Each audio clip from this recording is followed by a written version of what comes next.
جیسا کہ یہ مسئلہ جو آپ کے سامنے پیش کروں گا آسان فقہی مسائل صفحہ نمبر 159 پہ مل جائے گا، پوری تفصیل ہے۔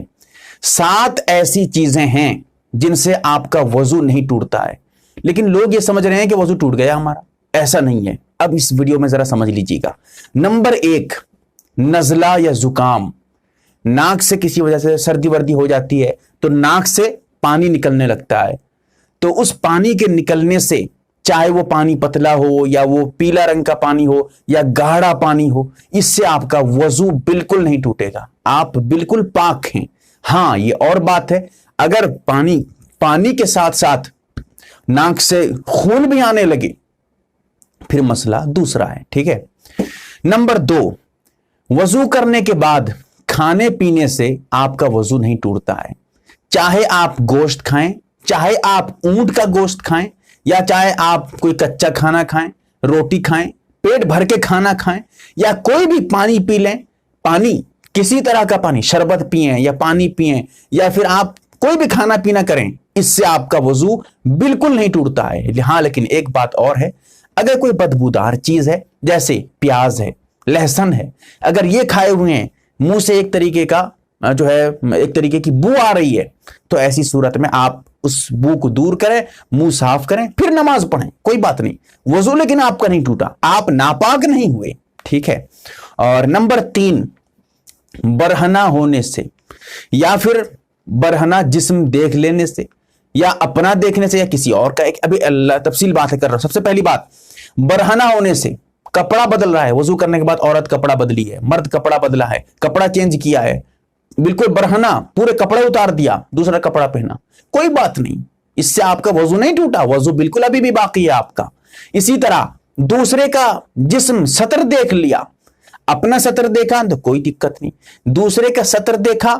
اگر اپنی بیوی ہے تو سطر دیکھنا جائز تھا لیکن بہتر نہیں ہے، جائز ہے لیکن آنکھوں میں جو ہے آنکھوں کی روشنی میں فرق پڑتا ہے، فقہاء نے اور اطباء نے لکھا بھی ہے، تو ایک جائز ہونے کے بعد لیکن جائز ہے، کوئی دقت نہیں، کوئی گناہ نہیں، لیکن ہاں غیروں کا اگر سطر دیکھتا ہے جان بوجھ کر تو یہ حرام ہے، گناہ کبیرہ ہے، اس کے باوجود بھی اس کا وضو نہیں ٹوٹا، ٹھیک ہے، اس سے وضو نہیں ٹوٹتا ہے، یہ سمجھ لیجیے گا۔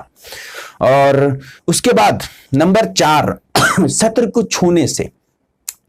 اب اپنا سطر ہے، چاہے کپڑے کے اوپر سے چھوئے یا بنا کپڑے کے ڈائریکٹ چھوئے، اس سے بھی چاہے اگلی شرمگاہ ہو یا پچھلی شرمگاہ ہو یا عورت کا سینہ ہو، چھاتی ہو، اس سے وضو بالکل نہیں ٹوٹتا ہے۔ اگر دوسرے کی شرمگاہ کو چھو رہا ہے، ایسی صورت میں اگر اس طرح چھو رہا ہے، اپنی بیوی ہے تو جائز ہے، کوئی گناہ نہیں ہے، اس سے بھی وضو نہیں ٹوٹا، لیکن ہاں اگر کسی غیر بیوی کے علاوہ کسی اور کی سطر کو چھو رہا ہے، چھوٹا سا بچہ 2 مہینہ 4 مہینہ کا، اس کی بات دوسری ہے، لیکن شہوت کے ساتھ جس کو دیکھا جا رہا ہے اس کے بارے میں کہہ رہا ہوں، اگر اس کو چھو رہا ہے تو حرام ہے، گناہ کبیرہ ہے، یاد رکھیے گا، دوسرے کے سطر کو چھونا، لہٰذا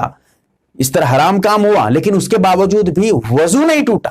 وضو ابھی بھی باقی ہے، ٹھیک ہے۔ لیکن ہاں کوئی اگر حرام کام، ناجائز کام، کوئی گناہ کے کام ہو جائیں، اس سے وضو کمزور ہو جاتا ہے، دوبارہ وضو کر لینا بہتر ہے، اچھا ہے، لیکن وضو ٹوٹتا نہیں ہے، ٹھیک ہے، یہ سمجھ لیجئے گا۔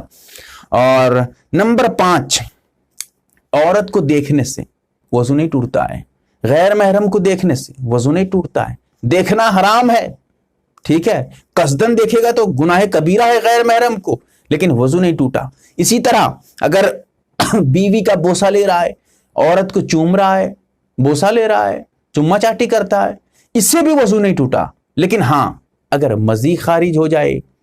اگر شرمگاہ سے پانی نکل آئے تو پھر وہ تو ناپاک ہے، اس سے وضو ٹوٹ گیا، وہ ایک الگ بات ہے۔ صرف بوسہ لینے سے وضو نہیں ٹوٹتا ہے، حدیث سے ثابت ہے، رسول اللہ صلی اللہ علیہ وسلم نے اپنی بیوی کا بوسہ لیا ہے وضو کے بعد اور ویسے ہی نماز پڑھی ہے، جو دوبارہ وضو نہیں کی ہے، لہٰذا وضو نہیں ٹوٹا، تو حدیث سے ثابت ہے۔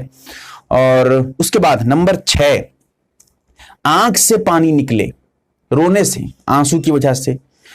کسی وجہ سے وہ رویا، تکلیف ہوئی اس کو، آنکھ سے آنسو آ گئے، اس کا وضو نہیں ٹوٹا۔ اسی طرح دھول آنکھ پہ گر گئے، اس سے بھی وضو نہیں ٹوٹا، پانی اگر آنکھ سے نکل آتا ہے۔ اسی طرح سرما لگایا، آنکھ سے پانی نکل آیا، اس سے بھی وضو نہیں ٹوٹا۔ لیکن ہاں کسی بیماری کی وجہ سے اگر آنکھوں میں درد ہو اور اس بیماری کی وجہ سے آنکھوں سے پانی نکلنے لگے، تو ایسی صورت میں درد کی وجہ سے پانی نکلنے لگے تو اس کا وضو ٹوٹ جاتا ہے، ٹھیک ہے۔ اور نمبر 7، ناپاکی کو چھونے سے یا ناپاکی کے لگ جانے سے. مثال کے طور پہ چھوٹا سا بچہ پیخانہ کر دیا تھا،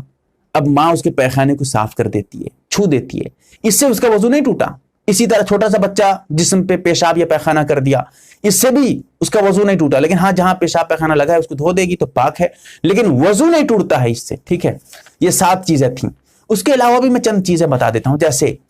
اگر کوئی گانے سنتا ہے وضو کرنے کے بعد، گانے کا سننا حرام ہے، گناہ کبیرہ ہے، وضو کمزور ہو جاتا ہے لیکن وضو ٹوٹتا نہیں ہے. اسی طرح ٹی وی وغیرہ کا دیکھ رہا، یہ ناجائز ہے، لیکن ٹی وی دیکھنے سے وضو نہیں ٹوٹتا ہے. وضو کرنے کے بعد فلم دیکھتا ہے، گانے وانے دیکھتا ہے، اس سے وضو نہیں ٹوٹتا ہے، لیکن ہاں گناہ کبیرہ ہے یہ سب کرنا، یہ یاد رکھیے گا. اللہ سے دعا کریں کہ اللہ تعالیٰ سمجھنے کی توفیق دے. میں نے چند باتیں پیش کی ہیں، طبیعت بہت خراب ہے، پھر بھی میں ایسے پیش کر رہا ہوں جیسے طبیعت میری درست ہے. کیونکہ جب آدمی بیٹھتا ہے نا اس طرح مسائل بیان کرنے کے لیے، طبیعت اندر سے ایسی ہو جاتی ہے جیسے آدمی درست ہے. ورنہ جب میں اکیلے میں رہتا ہوں، اس طرح خالی بیٹھا ہوں، تب مجھے پتا چلتا ہے طبیعت کتنی خراب ہے میری. اللہ تعالیٰ سمجھنے کی توفیق دے، عمل کی توفیق دے.